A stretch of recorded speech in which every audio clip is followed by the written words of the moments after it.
Hi YouTube, welcome back to the channel. My name is Dan and it's a wealthy life.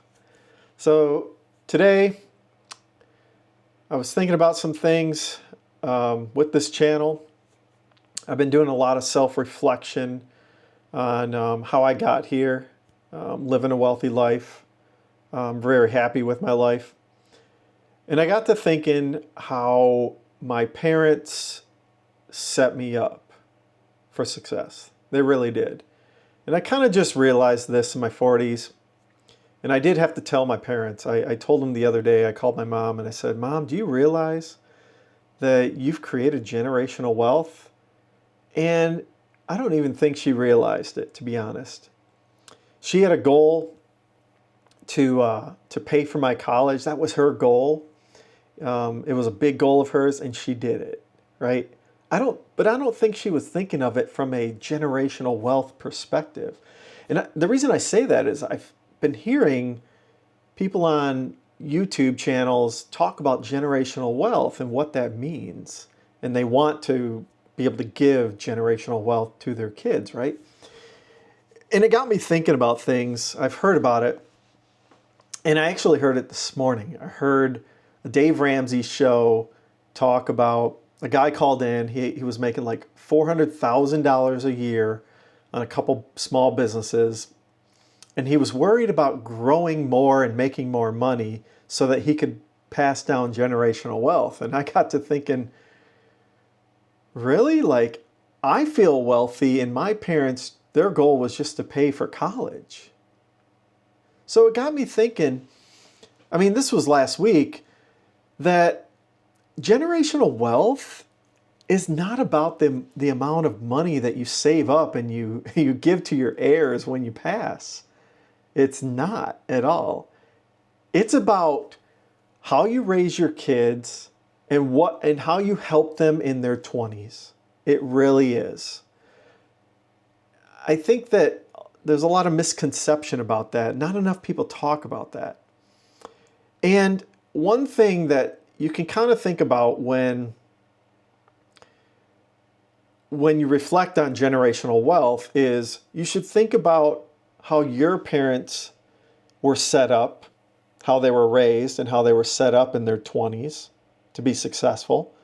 And then how you're going to set up your children to be successful, and hopefully whatever your children do for your grandkids. Right, and maybe you can influence that somewhat, but you know, when your kids have kids, you're kind of out of the picture a little bit. You're a grandparent, right? You may not be as focused on that generational wealth at that time. That's really their job, right? And it's a compounding effect. Just like you compound your money in the stock market or in the bank, right, with interest, generational wealth is a compounding thing. You need to compound the happiness and financial wealth in each generation. You go with your grandparents and your parents and you and your kids and their kids. That's about the breadth of space that you can kind of comprehend. I mean, beyond your grandkids, you know, how much influence are you really going to have? Will you even be there, right? You don't know that. But coming back to this generational wealth concept, it comes down to raising your kids. You know, are you present around your kids? Do you start from day one being present? Are you reading to your kids? Are you saying no to your kids? Are you being firm with your kids? Or do you let your kids just run the house? And why does that matter? I say that. It matters because you need respect from your children to teach them the personal finance objectives in life, right? You need to have respect so that when you tell your kids, hey, you might want to consider college, they actually listen to you.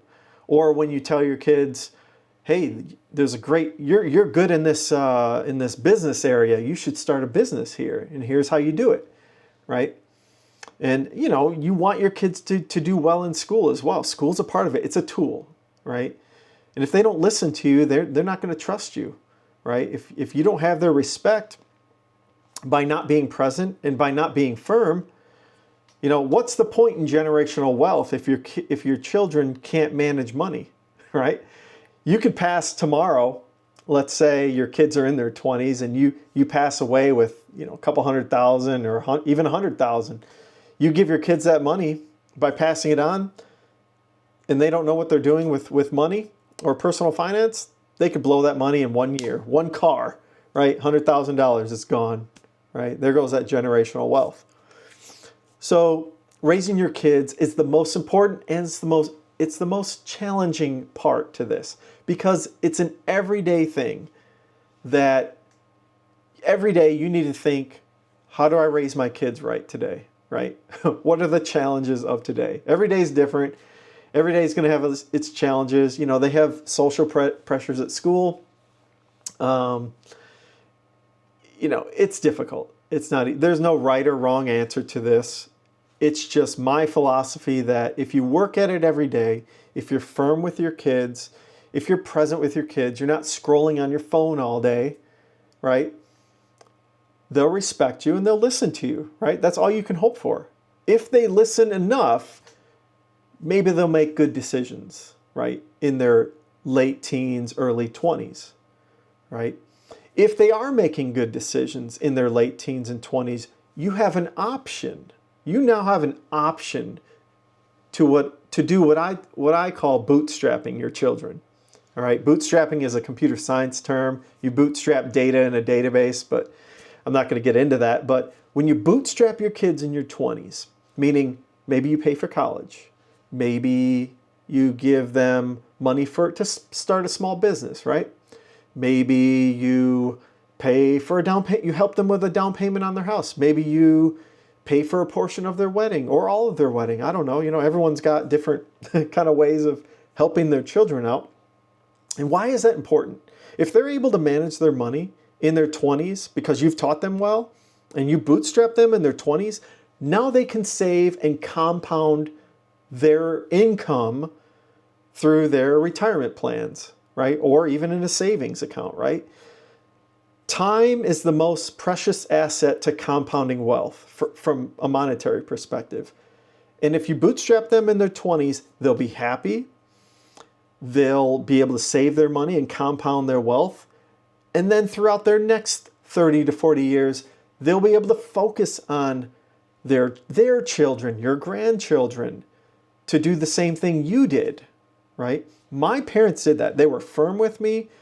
They were present with me, right? It wasn't perfect. By all means, my childhood was not perfect. I can tell you that right now. I'm not going to go into the details of it. I don't need to. But at the end of the day, they were firm and they were present. And that provided me with the discipline to listen to them, to listen to some of the insights they had on going to school, on getting good grades. And the rest is history. You know, they set me up for success. You know, it's something for you to think about. How did your parents set you for success? Did they or did they not? And what do you want to change for setting up your generational wealth? Is that important to you? It may not be, you know. It's something that I think about. I want to see my kids successful. I want to see my kids happy, right? And for them to be happy, they do need to manage their finances well, right? And yeah, so that's something I've been thinking about a lot. And, you know, I called my mom, like I said, the other week, and I said, Mom, you know, you created generational wealth. Do you realize that? You know, and I hopefully she told my dad. I wasn't on the phone with my dad, but I should call him up and tell him that because it matters. It helps them feel good about what decisions they made back in the day. So just something I've been thinking about. I might talk about it more in some future videos, maybe give some more stories and some more insight into even my parents. They have some stories. I have a few stories about that, but I'll save that for a future video. Let me know what you guys think. Are you trying to build generational wealth for your kids? And how are you doing that, right? It's a tricky topic to figure out. It's a long-winded process, right? Like I said, raising a kid takes 20 plus years, and sometimes it takes 30 years, right? Maybe you bootstrap your kids when they're in their 30s. Maybe it takes another 10 years for your kids to be ready to take on you giving them some sort of financial bootstrapping, right? Maybe it takes another 10 years. Maybe it's 20 years. Maybe you help your kids out when they're in their 40s. Who knows, right? So anyways, if you like this video, please like and subscribe to the channel. And everyone have a great day. Thanks. Bye.